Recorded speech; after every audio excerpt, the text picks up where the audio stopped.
Okay, we'll call the regular school board meeting to order. Let the record reflect all board members are present. We'd like to welcome all visitors and guests here this evening. We will stand for the Pledge of Allegiance.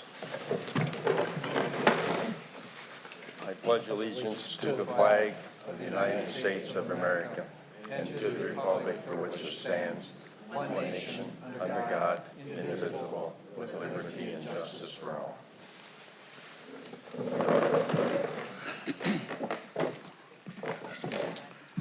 (1.4) Public participation. I've received no requests for public participation this evening.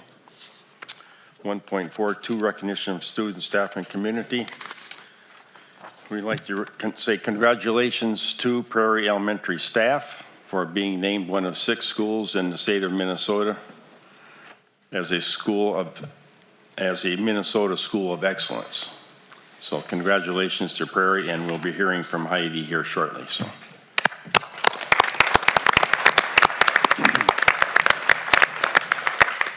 I would also like to recognize the high school marching band and the middle school marching band for their excellent performance at their Turkey Day parade.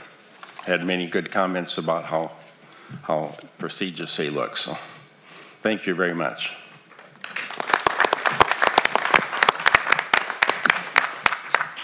Okay, we'll go on to 1.43, presentation by Heidi Meyer regarding the Prairie, the School of Excellence Award.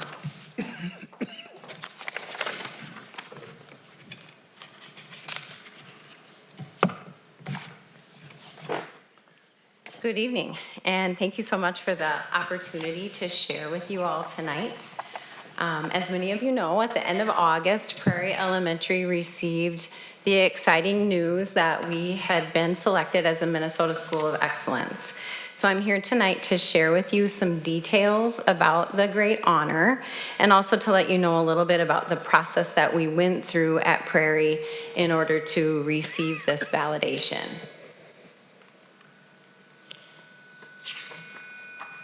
Getting some feedback there. So what is the Minnesota School of Excellence program? By their own definition, the Minnesota School of Excellence program promotes excellence through a rigorous evaluation process that showcases dynamic schools of the 21st century. It consists of a 3-part process that validates school communities who are dedicated to continuous improvement.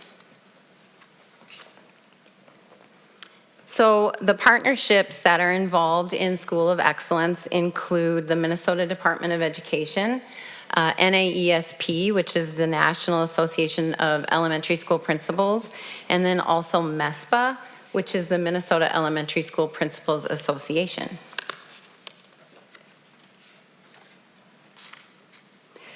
I can't go any further without recognizing the team that was pivotal in the application process.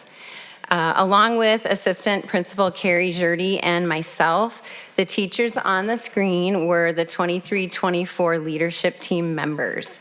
Tasha Ramo, Lori Bristow, Rachel Bell, Joan Phillips, Heather Hibbing, Lindsay McGraw, Jenna Lee Mahoney, Amy Benson, and Tanisha Miller were all members of that team.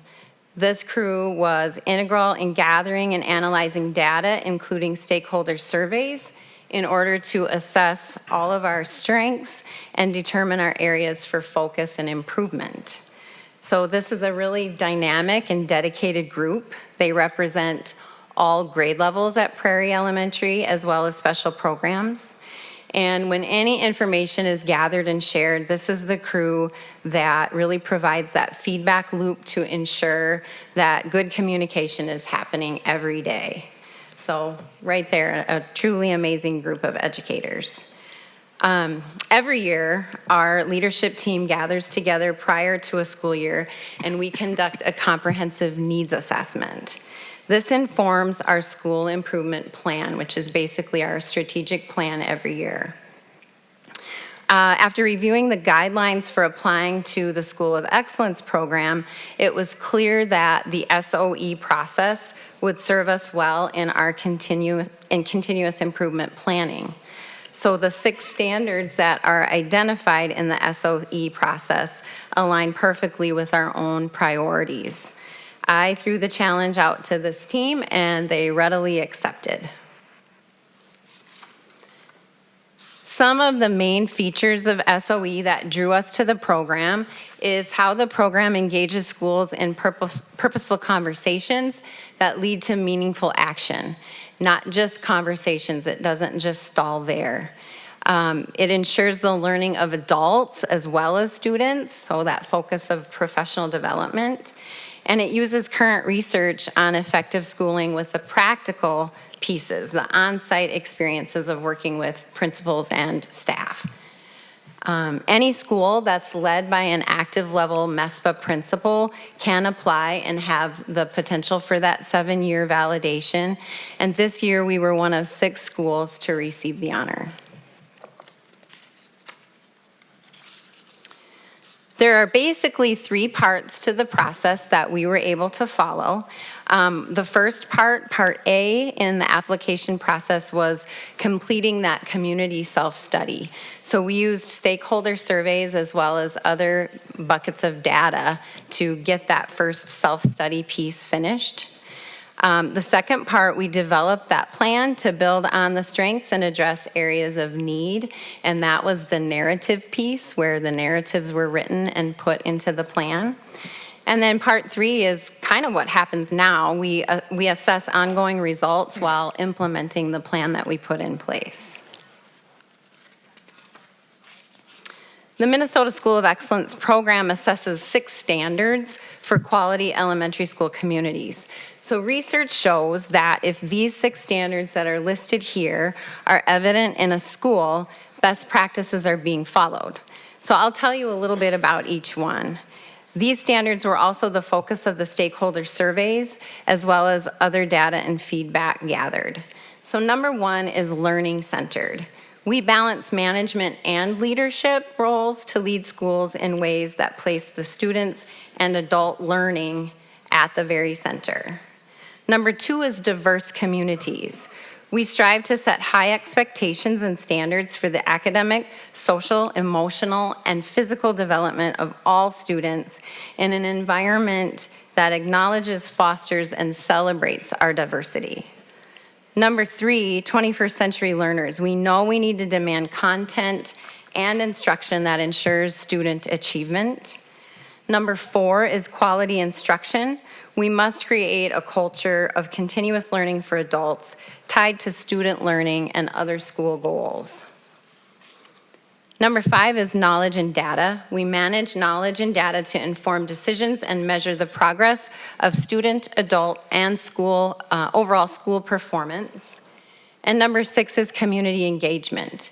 We actively engage the community to create shared responsibility for student performance and development.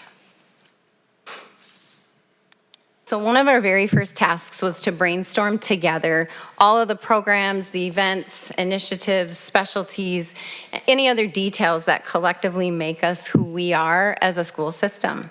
So each item was placed on Post-it notes. You can see the actual work that we did there. And then we organized those Post-it notes to fit into the 6 pillars. After some of that brainstorming process, we partnered up. We worked in small groups over the months to further analyze each area. We looked explicitly at the survey for results and also carefully considered data gathered from other sources. After several share-outs, we were able and ready to begin writing the narrative piece. Each pairing and small group created a draft, which was later reviewed by the whole team. I took care of the editing process. I ensured that all areas were carefully considered. I checked data for accuracy. I looked for any redundancy in the information we were sharing. And then the edited drafts were entered into the School of Excellence templates. I was able to then present the information to Mr. Landgard and also Mr. Lorenz as the board chair prior to our submission. Our submission was due June 1st, and we were able to submit mid-May. And then we waited to hear. So as I shared before, we took our findings and we're currently finalizing our school improvement plan. So we build on those identified strengths. We focus on sustainability. We also look at creating that strategic plan to help us grow in the identified areas. Once PLT and grade level teams review that plan draft, we will make final edits, and the plan will actually be uploaded to our district website for everyone to look at. We also submit our plans to the state in our title application each year. So what's next? A school improvement plan is a moving document. School improvement, of course, is a journey, not a destination. So this plan will always be a work in progress. Though our validation lasts for 7 years, the work certainly won't end on our part. We will continue to survey our stakeholders and gather and analyze data, get feedback from other sources, all to ensure that we're always focusing on the right things. We will also continue to celebrate the amazing staff and students who come to work and to learn at Prairie every day. There will be an award ceremony in February where Prairie will be recognized.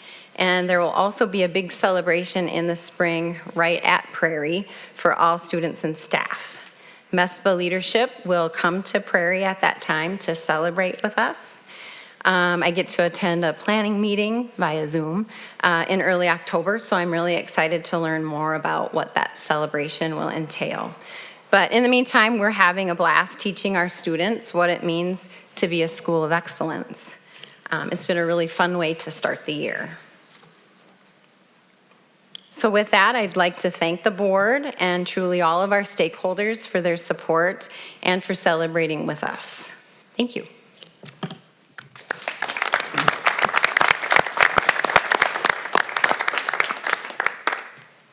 Thank you, Heidi. Any questions for Heidi? Sure. When you got done and you did the application and stuff, at what point do you or will you be sitting down and going through this with all the staff so that they're all on the same page and understand what we're doing and where we're going? Yeah, so we are currently, in fact, it's one of the main things on our agenda tomorrow. We're in that finalizing stage of our school improvement plan. There are certainly pieces that will lend itself from the School of Excellence submission, but the true focus will land in that plan. The leadership team, though, will continue to look at the narratives and find those. There were a lot of areas of strength that were brought to us. So more than changing up a lot of things, we want to figure out how to sustain some of the really good things we already have going. So the leadership team will help lead that. So it'll be later this year or? All year. Yeah. But when will the rollout be to the staff? All year. All year? Yep. Okay. You Yep. do it in pieces then? Yep, all the pieces will, yep. Leadership team meets the first and third Wednesday of every month. And tied to that, our PLCs meet on Thursdays. So things that are discussed at leadership are able to get out to the grade level teams quickly that way. And it's a good system for solid communication.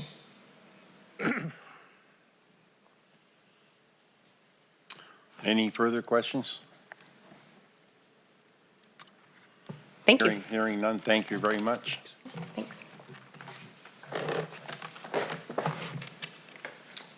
Okay, moving on to approval of agenda, 2.1 and 2.2. I move approval of the consent and main agenda. I'll second, Steve. Motion by Adams, second by Steve to approve the consent and main agenda. Any discussion? All those in favor signify by saying aye. Aye. All those opposed, same sign. Motion carries. Approval of minutes. I move the approval of the minutes for the August 20th, 2024 board meeting the August 29th school work session minutes and the August 29th special school board meeting minutes, along with accept the committee meeting minutes, which are included in our agenda. Motion by Steve, I'll second. second by Lori to approve the minutes as presented. Any discussion?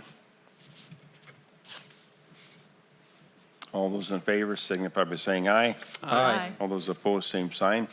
Motion carries. Approve the items on the consent agenda.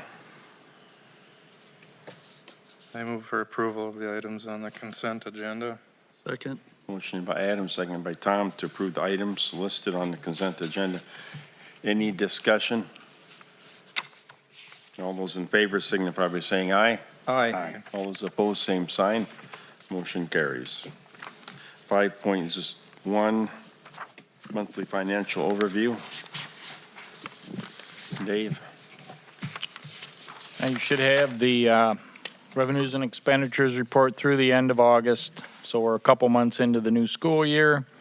Not a lot happening yet, but we're a little ahead of where we were at last year on revenues, and that's generally a timing issue of when the state gets a lot of their stuff sent out. And we're a little ahead as well on the expenditure side. I'm guessing a big chunk of that is our projects that happened this summer that are getting paid out early. So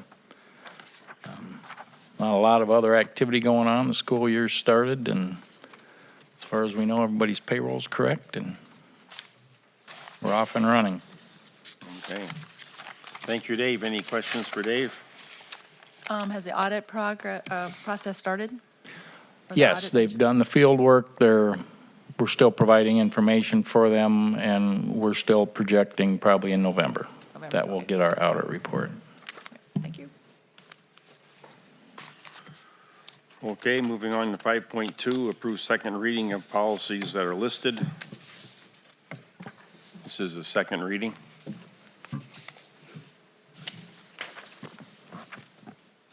I move approval of the second reading of policies 425, 503, 509, 512, 515, 516, 522, 524, 532, 606.5, 608, and 613.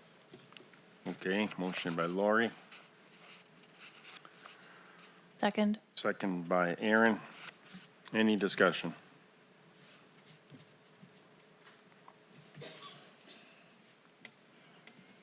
Hearing none, all those in favor signify by saying aye. Aye. All those opposed, same sign.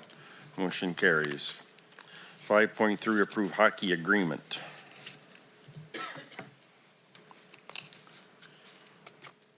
This was to operations or? The collaborative agreement with the Hockey Association was presented to the instructional committee. Basically, the current agreement ended in the end of June, so this would be redoing this. This is agreement that would continue on and until either a new ice arena is constructed, and at that time, then you'd have to consider an agreement with the Hockey Association and an agreement with the city of Worthington. But at this point, everything runs through the Hockey Association. So there are no changes from what it was the last few years, so the recommendation was for approval. Okay, do we have a motion? I move to approve 5.3, the Hockey Association Agreement. Okay, motion by Tom, Second. second by Steve. Any questions? Any discussion? Mr. Chairman, a question on the rental lease agreement and the dollar amount there. Has that been adjusted compared to previous years, or how has that dollar arrived at? That dollar figure has been in place now for a number of years. There was no adjustment to it. And so there isn't a true date put on? It's a 5-year agreement or 4-year, or it's just evaluated when each party wants to look at it? Yeah, it's kind of a mutual agreement to renegotiate. Okay. Otherwise, it'll just keep going until things change. Okay, any further questions for John? We have a motion and a second. All those in favor signify by saying aye. Aye. All those opposed, same sign. Motion carries. 5.4, approved Minnesota High School, State High School League Constitution to include all ninth graders in MSHSL member schools and to include a Second Amendment proposal. So this was presented to the instructional committee. What it amounts to is the Minnesota High School League is looking at including the ninth grade as a part of their association. Currently, it has been a 10 through 12, and it's a change of the bylaws, so it'll take, I believe it's 60% in order for the bylaws to change, to have ninth grade a part of that. The district has 2 voting representatives, Mr. Dale and Mr. Bloom. And so as a board, you need to basically help him vote. And at this point, the recommendation from the instructional committee was to approve that, and I would recommend approval for the change in the bylaws.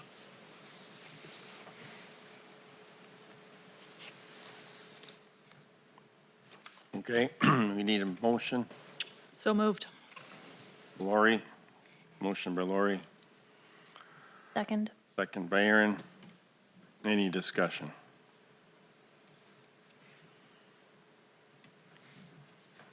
So Adam actually votes and, Yeah, so the way that works is there is a electronic email that comes out to Mr. Dale and Mr. Bloom, and then he will vote as a representative of the school board for the district. the, Does this result in a increase in membership fees then, or is this mostly just for participation of younger students, or does this, is there a change in their fee structure for what they charge school districts based on the amount of members they have? It could be an increase in fees as well, yes, because they base it on the number of participation, which our ninth graders, some of them do participate at that level, but if they just do it based on enrollment, it could be an increase, yes.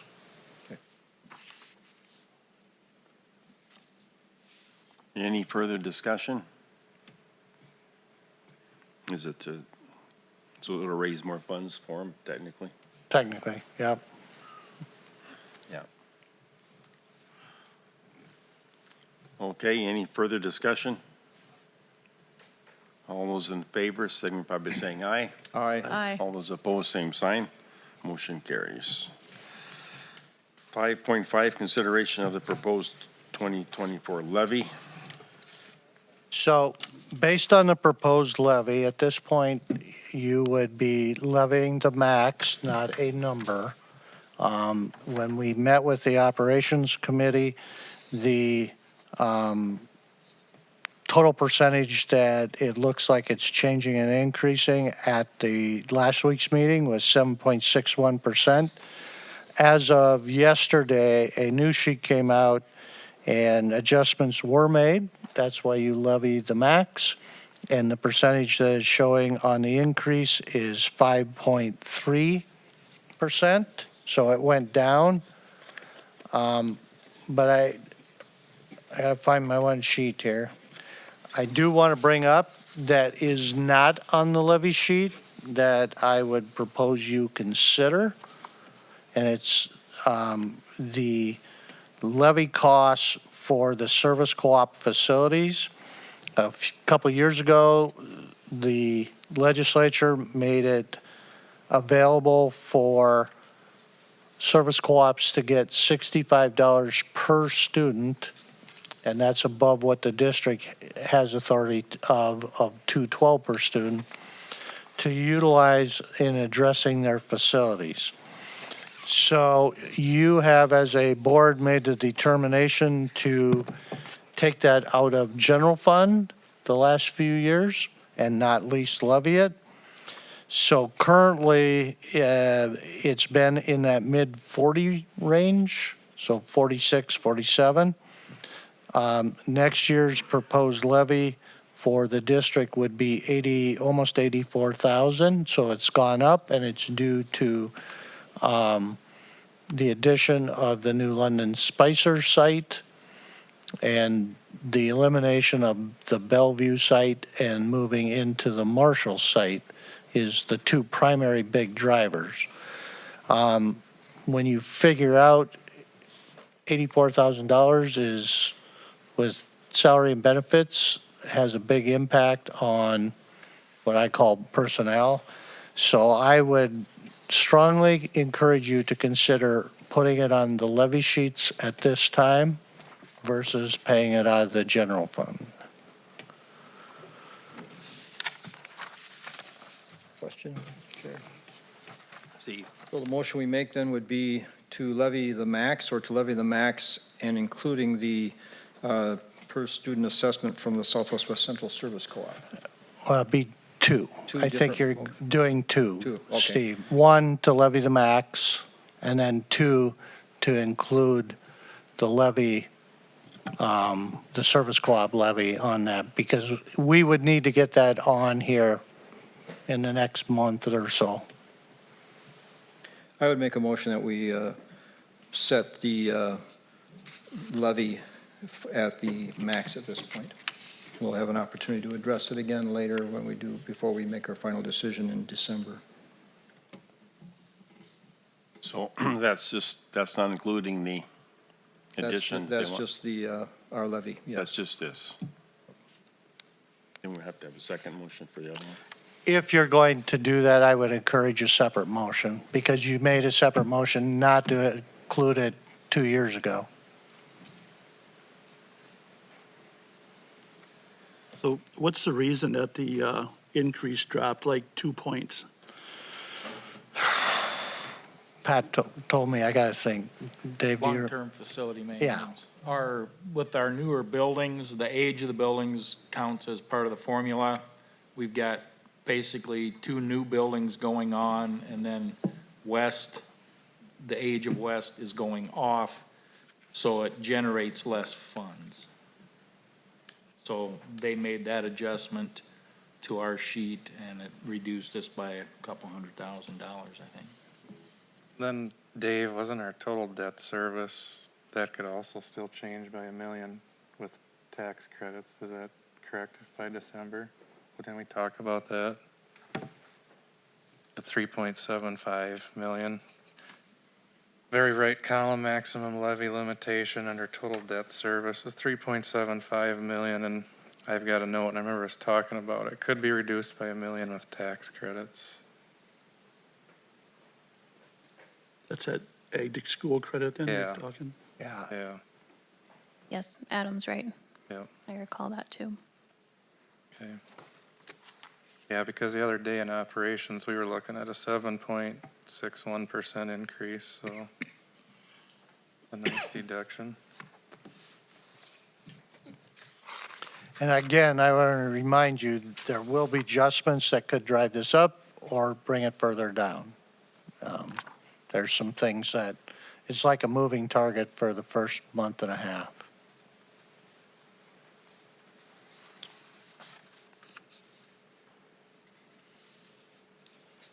Okay, any discussion? You have a motion to approve the levy at the max. I'll second Steve's motion to levy at the maximum amount.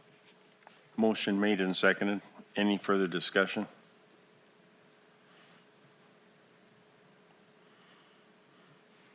Hearing none, all those in favor signify by saying aye. Aye. Those opposed, same sign. Motion carries. Now you want to go to the, It's up to you whether you want to consider it this month or you want to wait a month. I would just set it. what do you want to do, Adam? I would just set it, because I don't foresee us changing it, are we? Are you talking about The lease levy portion of adding in. The amount on their part isn't going to really change. It's whether you want to include it in the levy or you want to pay it out of general fund. Let's put it on as an agenda item for next month. So that way, there's time for us to think about it or get feedback from the community. Can they get that number, what this will raise that by then, this one? I mean, it'll go up a little bit higher then. Yeah, it'll probably, I mean, we Just can- under 1% is what. yeah, it'd be under 1% increase. 0.8. So you want to wait till next month to make that decision?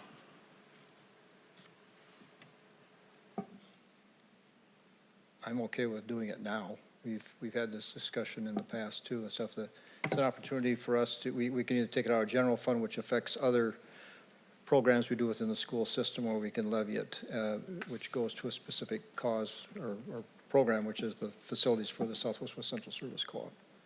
That's for their special education, other educational programs that we and other school districts in our region utilize. And they spread out by student, by district, by some formula that they use to determine how much each goes to each district based on student population, and there's a flat rate for having them available to the schools to have them, in case they need those services too. So I think I'm ready to take action on it now. I don't think too many people in the community are gonna balk about the services it provides and paying the levy. That's how I feel. Well, we'll need a motion if you want to do it now, so. Because this is not an item on tonight's agenda, I will make a motion to put this item on the agenda for the October board meeting. Second. Okay, motion by Aaron, second by Tom to put it on the October meeting. And then we'll have the exact, probably closer numbers exact, so. Makes no difference to me, it's just what the board Yeah, wants. makes no difference to me either. I mean, Okay, any further discussion? All those in favor of moving it till October, signify by saying aye. Aye. All those opposed, same sign. Aye. Okay, motion carries. It'll be an October meeting. Okay, 5.6, approved to set the truth and taxation hearing, which is set for December 17th at 6 o'clock. At this, right here at this location. What was the date, Joe? Just December 17th. Next December board meeting, December 17th. I make a motion to approve set the truth and taxation hearing for December 17th. Second? A motion by Adam, seconded by Matt to set the hearing for December 17th at 6 o'clock. That's at our board meeting, or before the board meeting. Any discussion? All those in favor signify by saying aye. Aye. All those opposed, same sign. Motion carries. 5.7, approve out-of-state travel request. Out-of-state travel request for Sarah Brownen to attend the National Fax Conference, which is in Kansas City, Missouri. The request was recommended by the Staff Development Committee and the school administration, so the recommendation would be to approve. I make a motion to approve the out-of-state travel request for Sarah Bowen. Second. A motion by Lori, second by Tom. Any further discussion?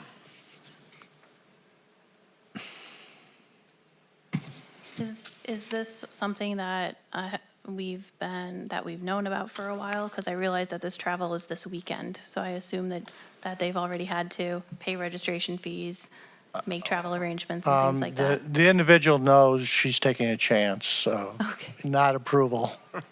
It was a really last-minute deal, so. Okay, fair enough. Conference and encouraged to attend this, but then did ask what could happen if not approved. So she knew she might have to take some personal costs and also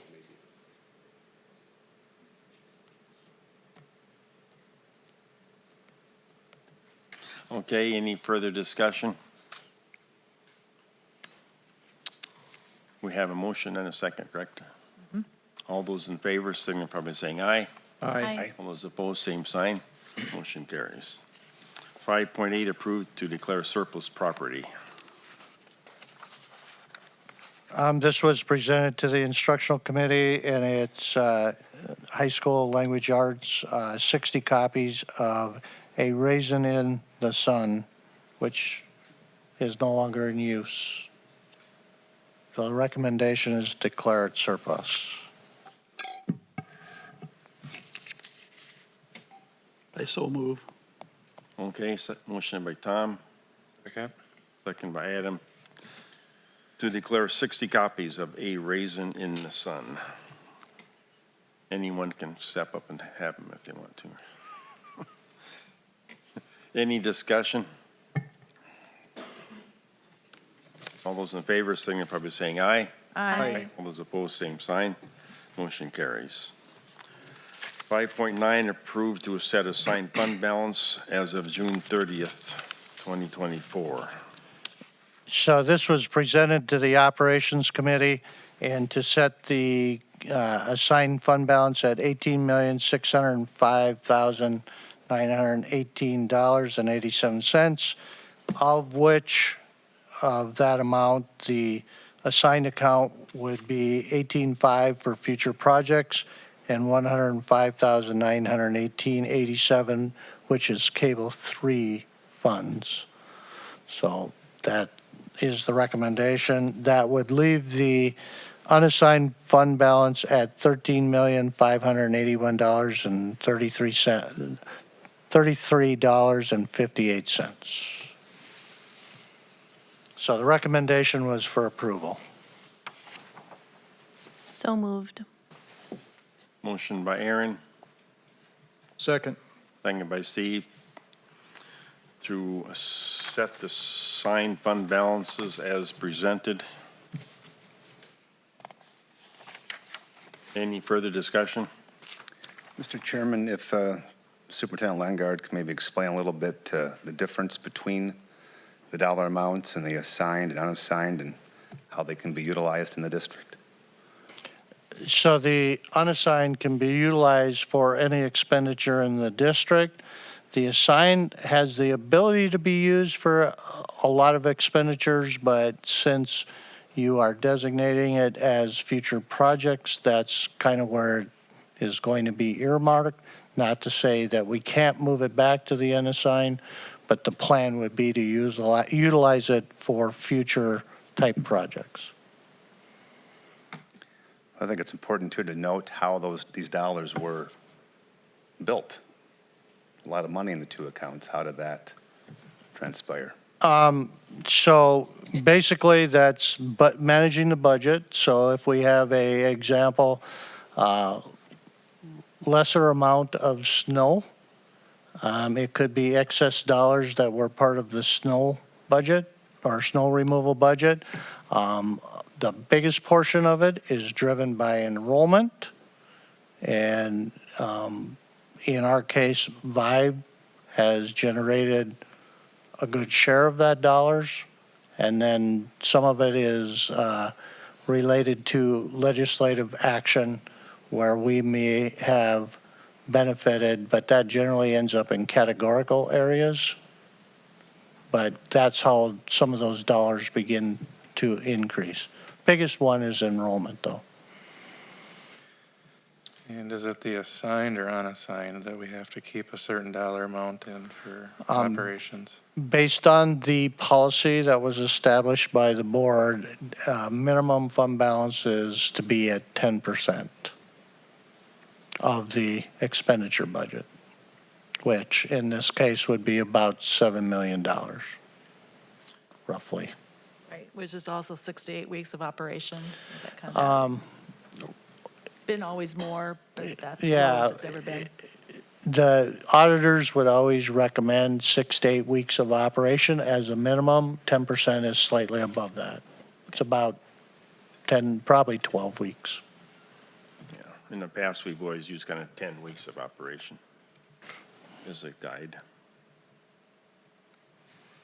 which we've always met. And that's 7 million between the two? Pardon me? That's 7 million between the two, the unassigned and the assigned? No, just the unassigned. Just the unassigned? Yeah.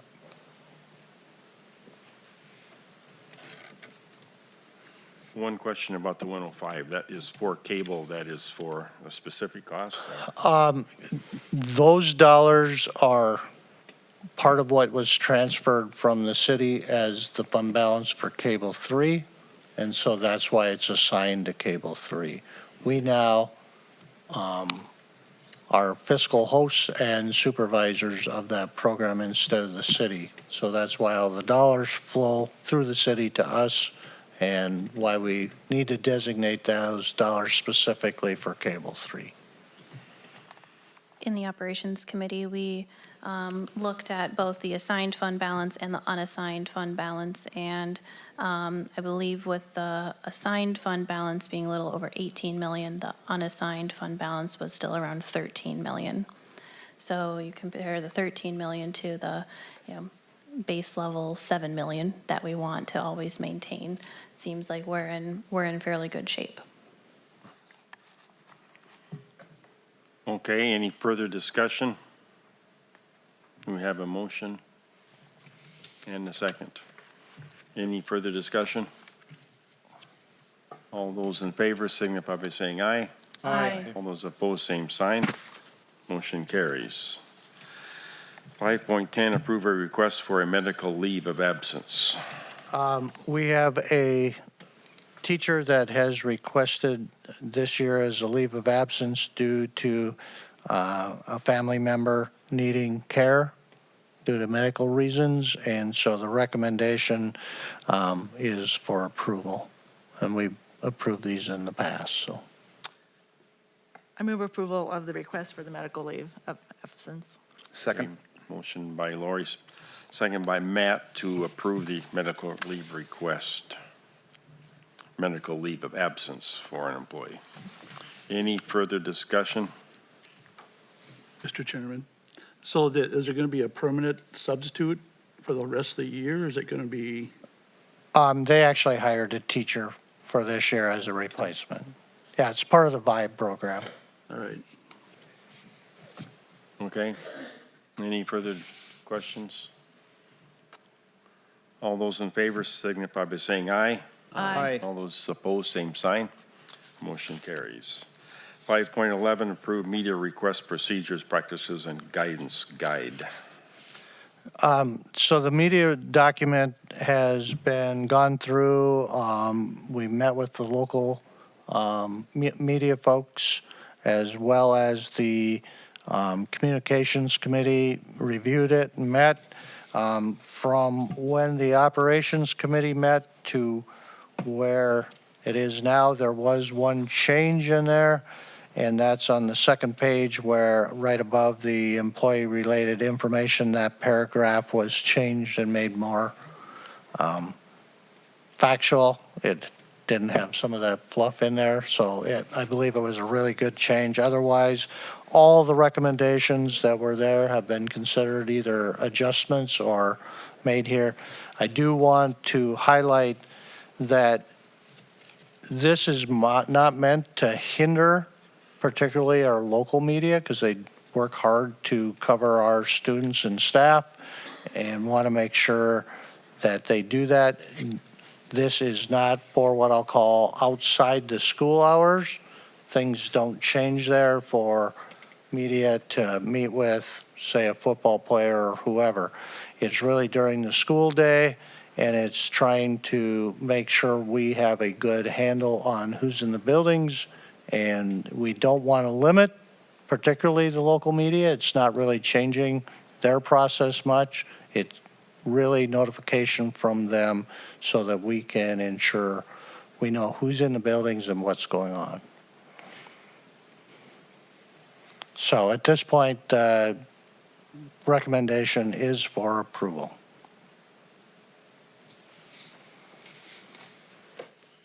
Okay, we need a motion.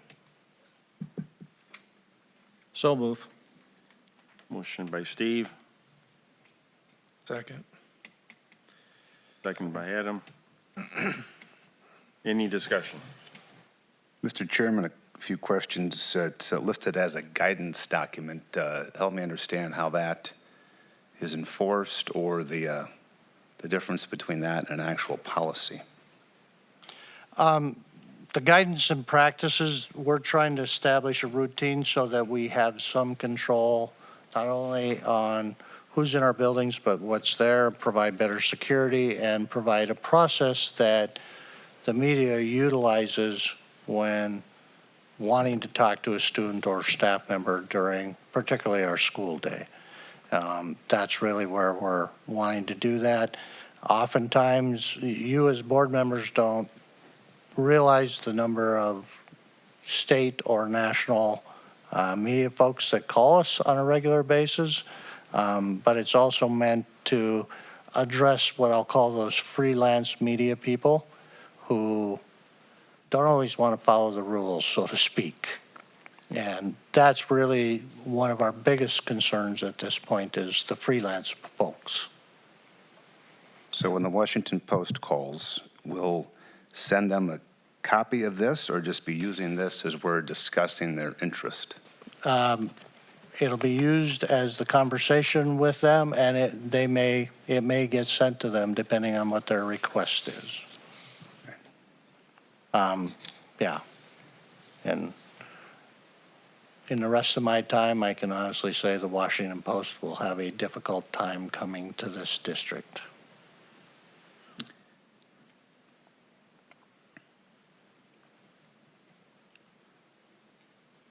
Okay, we need a motion. You got a motion and We a got a second. motion and a second, okay. Any further discussion? Just one other point, Mr. Chairman. I'll be voting against the motion. I appreciate the intent. I just am concerned about the layers that are created that will have a potential impact on the way our local media is sharing the success stories of our students.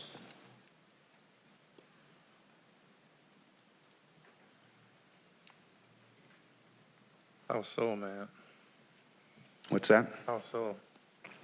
Well, if you read through it several times there, and if you are truly going to take it to heart and do every step that is indicated there, there is more steps put into accomplishing the plan, and that's to do an interview or all kinds of other ways of sharing the story of our student. So that, and we have one high school. We have one building for each of our age groups. We're not a large district. We do not have a TV station that covers us. We have one newspaper and one radio station. And I think the timing of implementing this is also a bit reactionary.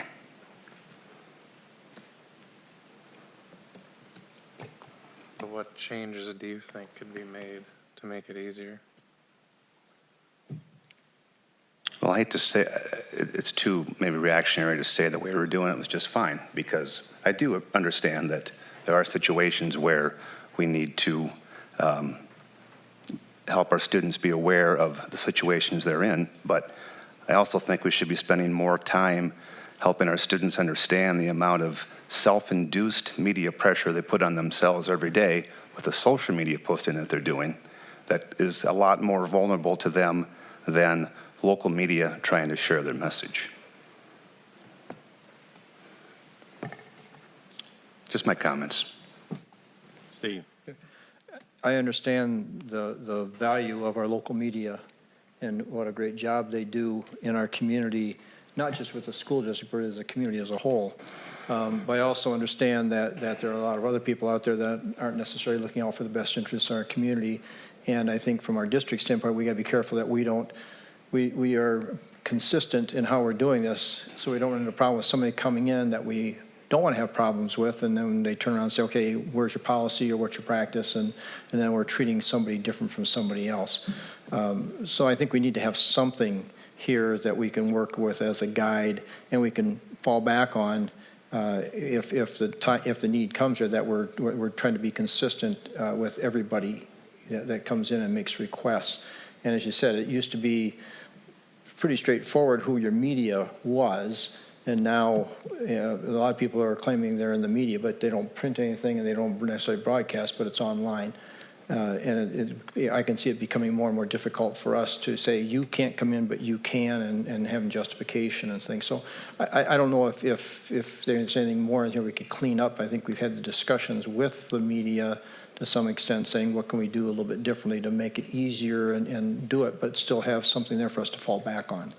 And I think we can try this and move ahead with it, and if we find that it's becoming too cumbersome or burdensome, we could always amend our policy or this guidance and update it to address issues when we run into them and go that way. But I think we should have something there for us to use and to have available to us.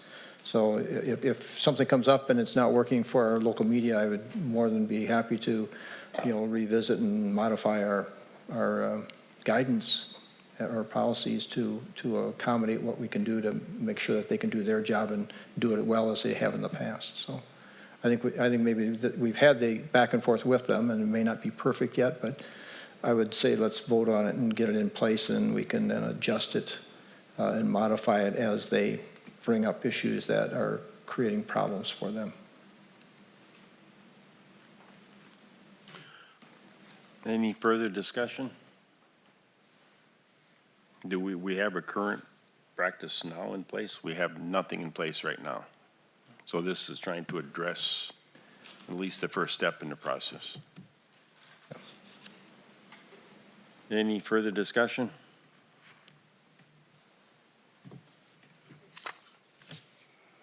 Hearing none. All those in favor signify by saying aye. Aye. All those opposed, same sign. Aye.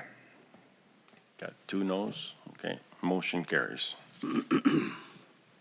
5.12, approve annual YMCA agreement. Our current agreement with the YMCA for the use of the pool and aquatics for our students ran out in June. This would be the updated version for this year, and it'd be for the entire school year. And the dollar figures for the use in the agreement have not changed. So the recommendation is approval. Okay. Need a motion? I'll move to approve the annual YMCA agreement as presented. Okay, motion by Aaron, Second? seconded by Matt to approve the annual YMCA agreement as presented. Any discussion?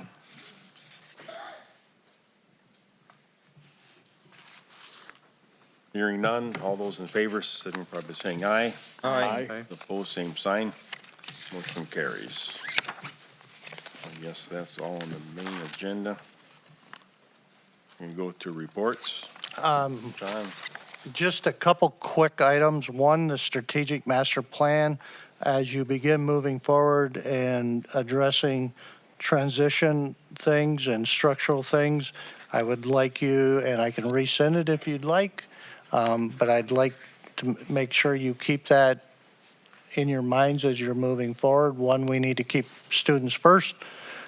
Two, we need to keep our staff and facilities and community as the second goal, and that's all identified as part of the fiscal responsibility.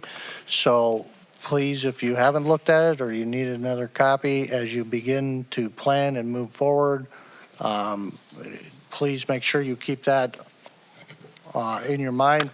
The second thing I want to point out is in the MSBA journal, which I know you all get, on page 12, it talks about online schools, and I believe this is based on enrollment, but our VIBE program is number 5 on the list. So just, you might want to look at that page in the MSBA magazine. So, the other thing I want to mention is we've had a, knock on wood, wonderful start to the school year. It's probably, in my view, been one of the best in the last decade. Things are going well. So I hope I'm not jinxing us by making that a public statement, but very appreciative to everyone for how the school year has started out, and everybody seems to be on track right out of the gate, which is awesome. And the last thing I want to mention is I've asked Carmen Johnson, the HR person, our HR coordinator or director, to talk to you next month about leave and the leave tracking that is coming our way like a freight train. And I will tell you, it's going to be a big task. So we may be talking to you about some additional clerical support in able to track all this leave. So I just want to give you a heads up. It's coming your way. We'll visit with you at the next operations committee meeting as part of what may need to happen in order to address some changes and appropriately track leave. So with that, that's all I have. Okay, any questions for John? Hearing none, we'll go on to instructional committee report. Mr. Chair, everything's been covered on the instructional committee side of things here at the school board meeting. We did talk a little bit about enrollment, which was at 3,350 or so to start the school, and we'll get a update, I'm guessing, in the next week somewhere that's at. So otherwise, everything's covered. Okay, thank you, Lori. Operations committee, No further updates. Aaron? Nothing? Nothing to report, okay, thank you. Any other reports? Mr. Skog? Yes. He was on our operations. And then Aaron. Been covered. It was in the consent, but Yeah. So there was an agenda item added to the agenda at the Operations Committee, and that was to discuss retirement, and Dave Skog announced that he was going to retire at the end of the calendar year. So, and we will celebrate Mr. Skog in due time.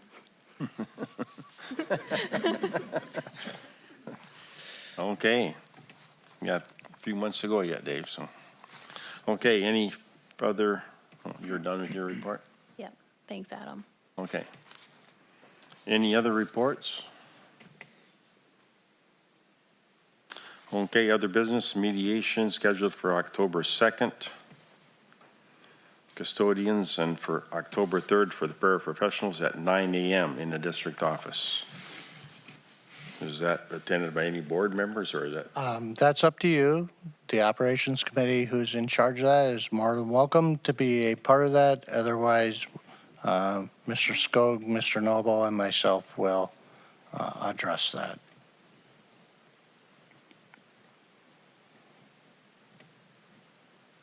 Okay. I guess I'll let you know if they want to attend. Okay.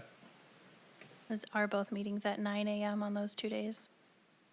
And they'll be potentially all day.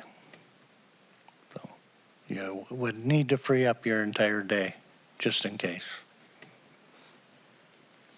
can you do Zoom? The combine.